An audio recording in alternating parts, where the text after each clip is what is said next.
ಬಾರೋ ಈ ಕಡೆ.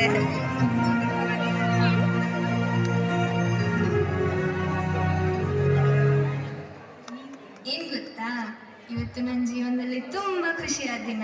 ಯಾಕಂದ್ರೆ ನಾನು ತಾಯಿ ಆಗ್ತಾ ಇದ್ದೀನಿ.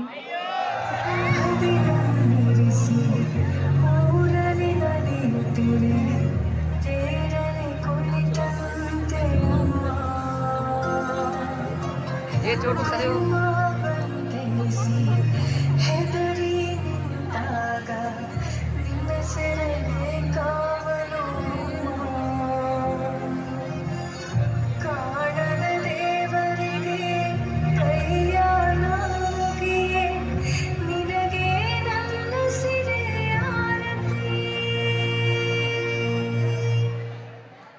ಮಗು ರಾಜ್ಕುಮಾರ್ ಆಗಿದ್ರೆ ಸರಿ, ಅದೇನಾದ್ರೂ ಹೆಣ್ಣಾಗಿದ್ರೆ ಆ ಅನಿಷ್ಟನ ತಗ್ಗಿಸ್ಬಿಡು.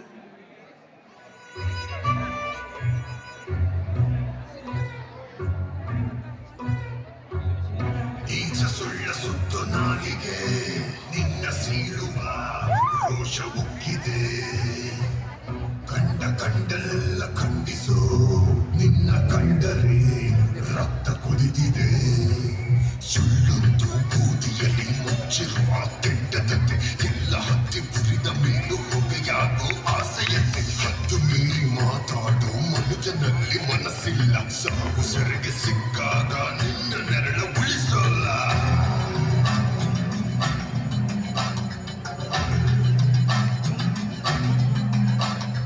ಕಟ್ಟು ಕತೆಗೆ ಕಿವಿ ಕೊಡುವ ಕೀಚಕರ ಕಸರತ್ತು. ಸಾವಿನಲ್ಲೂ ಸರಿ ತಪ್ಪು ಹುಡುಗಾಡಿ ಬಿಡೋ ಹೊತ್ತು.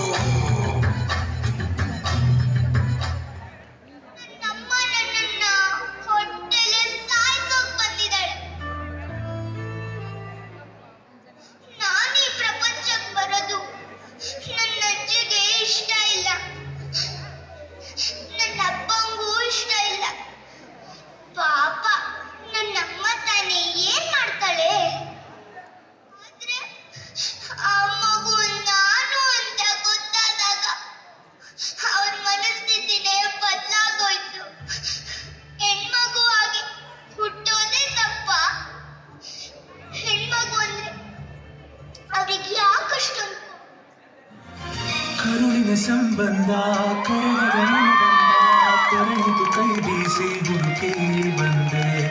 ಕಂಬನಿ ಕೊಳದೊಳಗೆ ಭಾವನೆ ಸುಳಿಯೊಳಗೆ ಸಿಲುಕಿದ ಜೀವಕ್ಕೆ ನೀನು ಕಂಡೆ.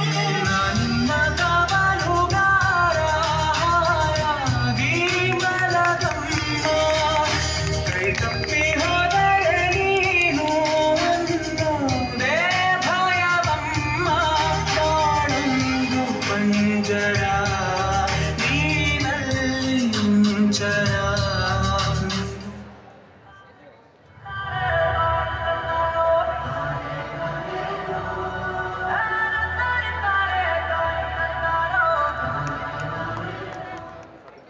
ಹೆಣ್ಣೆಂದರೆ ಯಾಕೆ ಈ ತಾತ್ಸಾರ? ಅವಳು ಮನುಷ್ಯಳಲ್ಲವೇ? ನಿಮ್ಮ ತಾಯಿಯೇ ಹೆಣ್ಣಲ್ಲವೇ? ನಿಮ್ಮ ಅಕ್ಕ ತಂಗಿ ಅವರೂ ಹೆಣ್ಣಲ್ಲವೇ?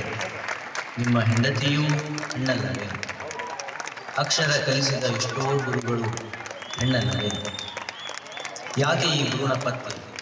ಯಾಕೆ ಈ ಭ್ರೂಣ ಹತ್ಯೆ? ಈ ಎರಡೂ ಕೂಡ ಮಹಾಪರಾಧ ಮತ್ತು ಶಿಕ್ಷಾರ್ಹ. ಹೆಣ್ಣೊಂದು ಕಲಿತರೆ ಶಾಲೆಯೊಂದು ತೆರೆದರೆ ತಾಯಿಯೇ ಮೊದಲು. ಹೀಗಿರುವಾಗ ಹೇಳಿ, ಎಚ್ಚೆತ್ತುಕೊಳ್ಳಿ, ಹೆಣ್ಣನ್ನು ಗೌರವದಿಂದ ಕಾಣಿ. ಎಲ್ಲಿ ಹೆಣ್ಣಿಗೆ ಗೌರವವಿದೆಯೋ ಅಲ್ಲಿಯೇ ದೇವರಿದ್ದಾನೆ. ಯತ್ರ ನಾರ್ಯಸ್ತು ಪೂಜ್ಯಂತೆ ರಮ್ಯಂತೆ ತತ್ರ ದೇವತಾ. ಯತ್ರ ನಾರ್ಯಸ್ತು ಪೂಜ್ಯಂತೆ ರಮ್ಯಂತೆ ತತ್ರ ದೇವತಾ. ಧನ್ಯವಾದಗಳು.